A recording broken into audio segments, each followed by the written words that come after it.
बड़े बच्चे बड़े कि बच्चे ही हैं?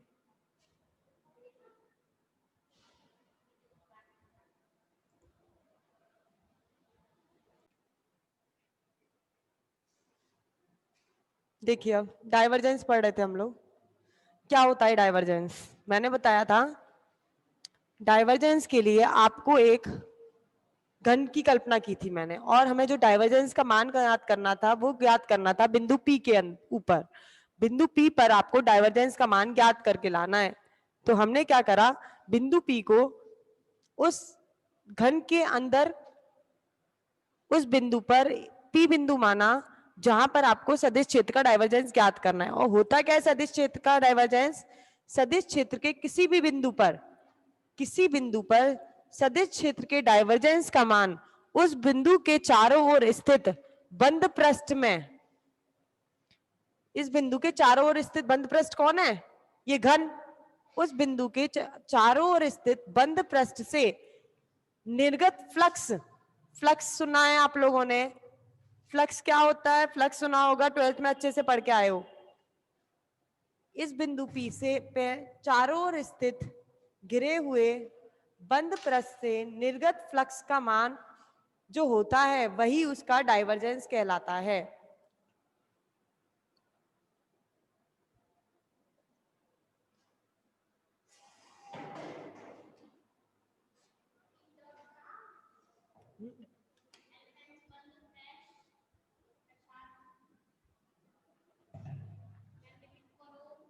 पांच बंद पृष्ठ, मैम रिपीट करो। कर रही हूं रिपीट। देखिए आपको इस बिंदु P पर डाइवर्जेंस का मान ज्ञात करना है, तो डाइवर्जेंस होगा क्या? ये बिंदु P बंद पृष्ठ में, इस बंद पृष्ठ में बिंदु P रखा है। इस बिंदु P से इस बिंदु P पर कितना फ्लक्स, अल्पांश पृष्ठ से कितना फ्लक्स बाहर निकलेगा, जितना फ्लक्स आपको अल्पांश पृष्ठ से बाहर निकलेगा वही इसका डाइवर्जेंस कहलाएगा। दोबारा सुनिए डाइवर्जेंस क्या होगा। किसी बिंदु P के चारों ओर स्थित बंद पृष्ठ से, अल्पांश बंद पृष्ठ से प्रति एकांक परिबद्ध आयतन से निर्गत फ्लक्स डाइवर्जेंस कहलाता है। ये बिंदु P है, P से ये परिबद्ध बंद पृष्ठ है। इस बंद पृष्ठ के प्रति एकांक आयतन में से निकलने वाला फ्लक्स डाइवर्जेंस कहलाता है। एक और बार रिपीट कर रही हूं, सुनिए दोबारा। किसी बिंदु के चारों ओर स्थित अल्पांश बंद पृष्ठ से प्रति एकांक आयतन में निकलने वाला फ्लक्स डाइवर्जेंस कहलाता है। डेफिनेशन में पहले सूत्र से लिख रही हूं, समझ में आएगी अपने आप। दोबारा देखिए।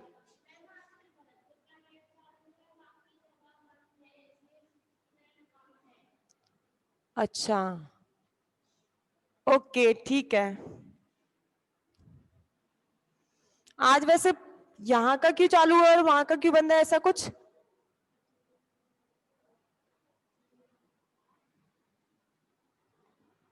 बाकी जगह का नेट क्यों बंद है? क्या रीजन है बाकी जगह का नेट बंद होने का? कमेंट में बताइए मुझे। तो बंद क्यों है बाकी जगह का? अच्छा अच्छा, देखो बिला। ओके ठीक है, कोई बात नहीं, गुर्जर आंदोलन की वजह से। आइए देखिए अब आपको निकालना है अपसारिता, डाइवर्जेंस निकालना है। डाइवर्जेंस किसका निकालना है? सदिश क्षेत्र का। और सदिश क्षेत्र के अंदर जो फलन लेके चलोगे आप, वो कौन सा फलन लेके चलोगे? सदिश फलन। तो जो डाइवर्जेंस निकलेगा वो सदिश फलन का निकलेगा, और सदिश फलन हम मान के चले थे ए वेक्टर। आपको डाइवर्जेंस निकालना है सदिश फलन का, तो डाइवर्जेंस ए वेक्टर, इसको जो ओपन करते हो उसे लिखते हो del vector dot A vector. Divergence को खोला जाता है ऐसे, और आपने प्रवणता को खोला था डेल फाई से। और डाइवर्जेंस को खोला जाता है डेल डॉट ए से। प्रवणता को डेल फाई से इसलिए खोला था क्योंकि ये अदिश फलन था और ये आपका सदिश फलन है, तो दोनों सदिश फलन है तो बीच में आपका डॉट। जब आप दोनों का अदिश गुणनफल करोगे तब आपको डाइवर्जेंस का मान ज्ञात होगा। तो डाइवर्जेंस सदिश फलन किसके बराबर होता है? डेल डॉट ए वेक्टर के बराबर। अब इसकी परिभाषा से देखते हैं क्या बोला मैंने। प्रति एकांक आयतन से निर्गत फ्लक्स डाइवर्जेंस कहलाता है। तो प्रति एकांक आयतन, वक्र रेखीय निर्देश तंत्र के अंदर हमने जो आयतन लेके चले थे वो लेके चले थे डी टॉ। याद होगा सब लोगों को, मैंने आयतन निकलवाया था तो घन के लिए वो आयतन आपका डी टॉ था। आपने वी नहीं लिया था, डी टॉ लिया था, जिसका मान आपने बहुत अच्छे से पढ़ा था, H1 H2 H3 du1 du2 du3। याद है सबको? नहीं है? आयतन का मान याद आया? कहां पढ़ा था हमने? लांबिक वक्र रेखीय निर्देश तंत्र में, वहां पर पढ़ा था। तो आपने जो आयतन लेंगे वो आयतन आप जो लेके चलोगे वो लेके चलोगे डी टॉ। मैंने बोला प्रति एकांक आयतन में से निकलने वाला फ्लक्स डाइवर्जेंस कहलाता है। तो इस घन का आयतन कितना होगा? डी टॉ। तो प्रति एकांक आयतन हो गया 1/डी टॉ। प्रति एकांक आयतन में से निकलने वाला फ्लक्स, और फ्लक्स कैसे लिखते हो आप? A vector dot d A vector. ये तो पढ़ा है ना फ्लक्स की परिभाषा। ये फ्लक्स ही तो होता है, A vector dot d A vector. पता है नहीं पता है? कमेंट में बताइए मुझे। Flux A vector dot d A vector लिखते हैं, 12th क्लास में है ये फ्लक्स का मान। यस बोला? नहीं बोला भी? हाँ पता है, चलिए ठीक है। अब देखते हैं डाइवर्जेंस क्या हुआ। प्रति एकांक आयतन में से निकलने वाला फ्लक्स डाइवर्जेंस कहलाता है। और किस क्षेत्र का डाइवर्जेंस होता है? ये सदिश क्षेत्र का। और लिमिट हम लेके चलते हैं, यहां पर लिमिट लेके चलते हैं d tau tending to 0। Limit d tau tending to 0 1/डी tau A vector dot d A vector. दोबारा सुनते हैं डाइवर्जेंस की परिभाषा। किसी बिंदु P पर आपको डाइवर्जेंस का मान ज्ञात करना है। अच्छे से सुनिएगा, दोबारा बता रही हूं मैं एक बार डाइवर्जेंस। किसी बिंदु P पर डाइवर्जेंस का मान ज्ञात करना है तो हम कैसे निकालेंगे डाइवर्जेंस? ये बिंदु कितने पृष्ठों से घिरा हुआ है वो देखना है आपको। पूरे घन से घिरा हुआ है ये पृष्ठ, ये बिंदु आपका पूरा घन से घिरा हुआ है। तो बिंदु P से जो आपका पूरा बंद पृष्ठ से घिरा हुआ है उस पृष्ठ के प्रति एकांक आयतन, बिंदु P जिस पृष्ठ से घिरा हुआ है उस पृष्ठ का प्रति एकांक आयतन। तो इस घन का प्रति एकांक आयतन कितना है? डी टॉ। इस पृष्ठ के प्रति एकांक आयतन में से निर्गत flux A vector dot d A vector. इस घन के प्रति एकांक आयतन में से निर्गत फ्लक्स कितना निकलेगा बाहर? A vector dot d A vector के बराबर होता है।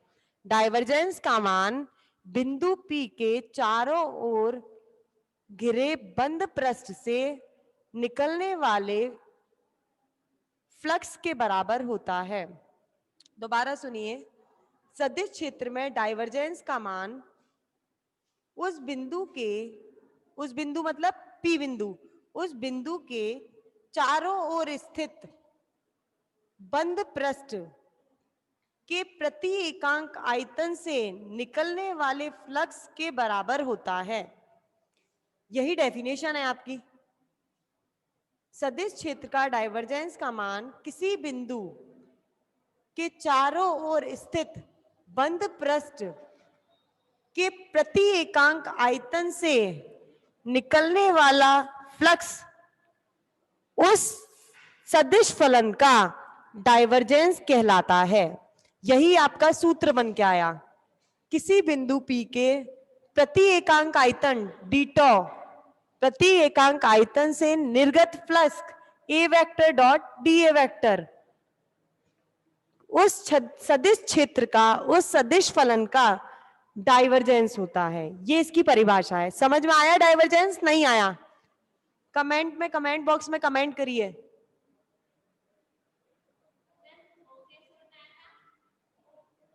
क्या पूछा मैम? टॉ कैसे बनाया है? अच्छा ये डी टॉ, देखिए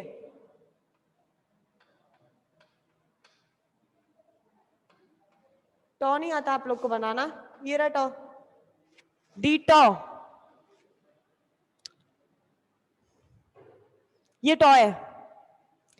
याद होगा आप लोगों को, हमने लांबिक वक्र रेखीय निर्देश तंत्र पढ़ा था, उसके अंदर आयतन जो था वो डी टॉ से रिप्रेजेंट किया था। आपने वी से रिप्रेजेंट नहीं किया आयतन को, आपने डी टॉ से रिप्रेजेंट किया है।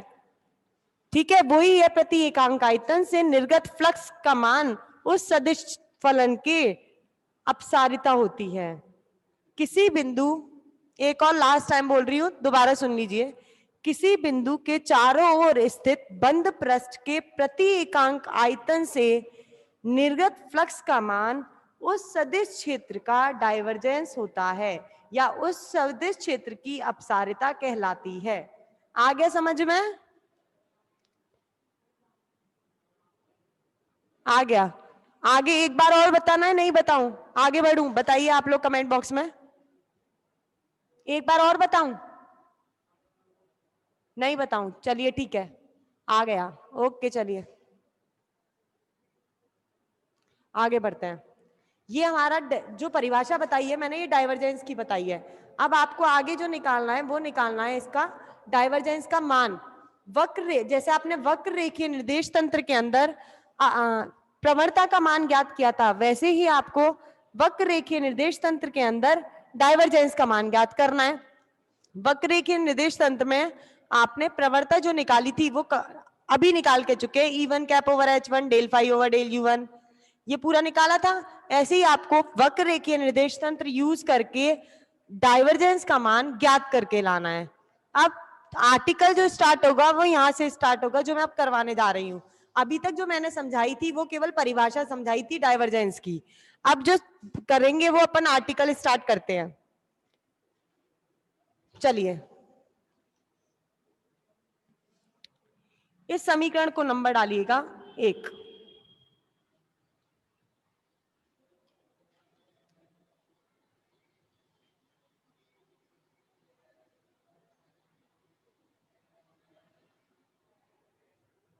इस घन का नाम O A B C D E F G, मैंने घन का नाम दे दिया है, घन का नाम दे लेना आप लोग भी, O A B C D E F G. अब निकालते हैं इस घन से डाइवर्जेंस का मान। आइए पहले हम लिखते हैं U1 वक्र की लंबाई,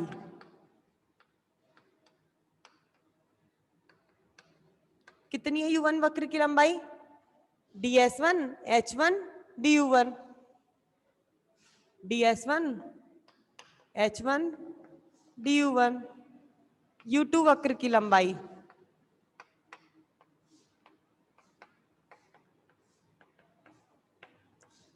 DS2 H2 DU2। U3 वक्र की लंबाई,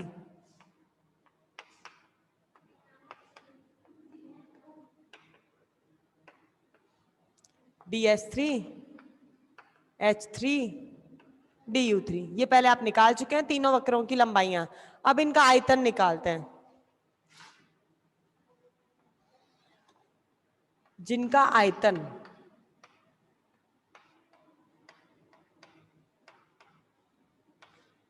आयतन रिप्रेजेंट करते हैं डी टॉ से, वो क्या होता है? L into B into H, DS1 DS2 DS3।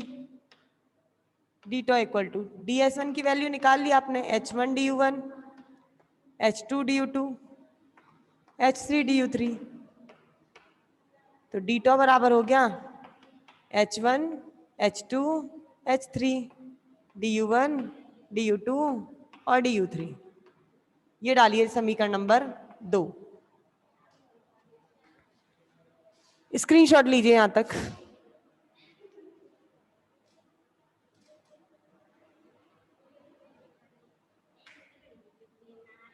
Video clear नहीं आ रही आप लोगों की?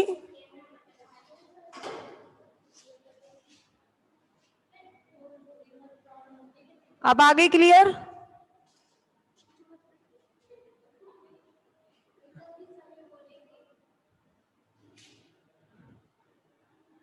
स्क्रीनशॉट ले लिया?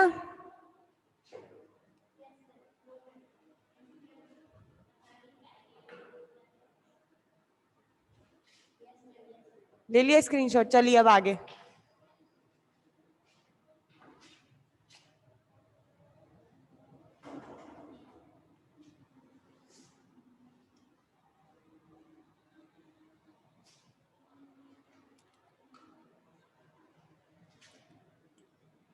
अब मैं P बिंदु पर सदिश क्षेत्र का मान लिख रही हूं, कितना होगा।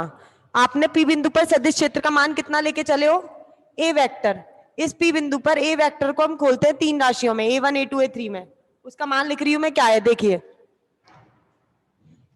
बिंदु P पर सदिश क्षेत्र का मान,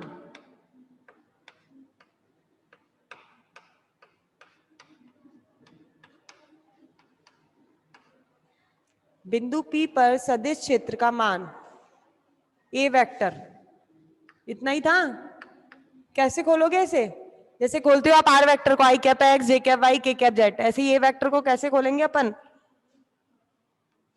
A1 आई कैप तो लेंगे नहीं, यहाँ वक्र रेखीय निर्देश तंत्र है, तो क्या लेंगे? E1 cap, A2 E2 cap, A3 E3 cap.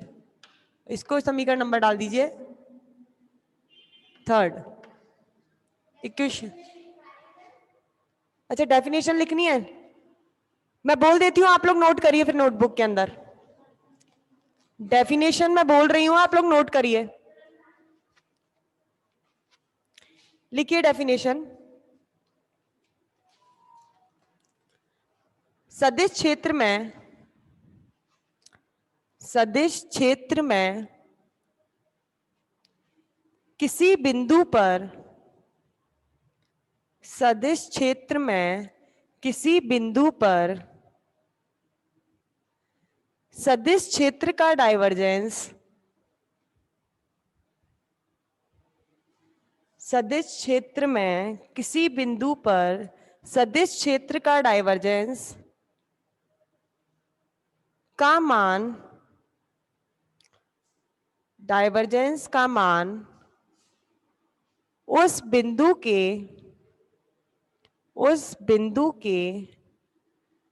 चारों ओर,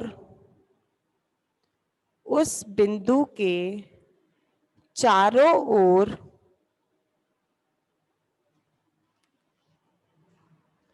स्थित, चारों ओर स्थित अल्पांश बंद पृष्ठ से, अल्पांश बंद पृष्ठ से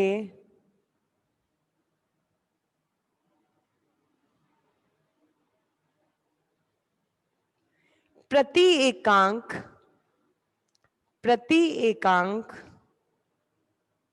परिबद्ध आयतन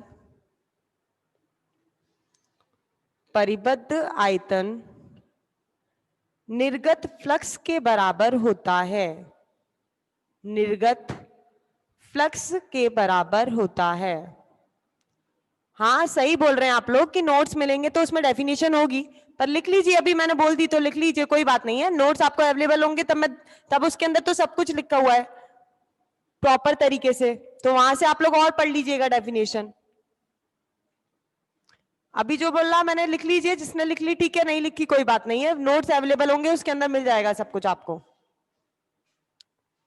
ठीक है, चलिए अब आगे हो गया। बाकी हम लोग कल करेंगे, टाइम हो चुका है, आर्टिकल कंप्लीट नहीं है, बाकी कल करते हैं।